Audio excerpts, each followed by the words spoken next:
तर आज आपण बनवणार आहे क्रीमी पिझ्झा. चला बघूया. सगळ्यात पहिले इथे मी ब्रेड घेतले, त्याच्यावर ट्रायंगल सारखे मी याच्यामध्ये कट करणार आहे. कट केल्यानंतर मी इथे एक प्लेट घेतलेली, त्यावर ऑइल टाकलेले, आपण हे मिक्स करून घेऊया ऑइल. त्यानंतर मी इथे ब्रेडचे स्लाइस टाकणार आहे.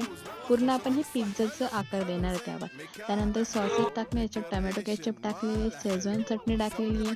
त्यानंतर मी इथे तंदुरी सॉस पण ॲड केलेला आहे. आपण हे चांगल्या प्रकारे मिक्स करून घेऊया. त्यानंतर आपण बेसवर काही व्हेजेस ॲड करणे, तुमच्या आवडीनुसार तुम्ही काही पण टाकू शकता त्याच्यात. तर ह्या चीज शिवाय कामच कसं काय होणार, तर यामध्ये मी चीज पण ॲड केलेली आहे. भरभरून चीज ॲड केल्यानंतर मी इथे मेयोनीज ॲड करणार आहे.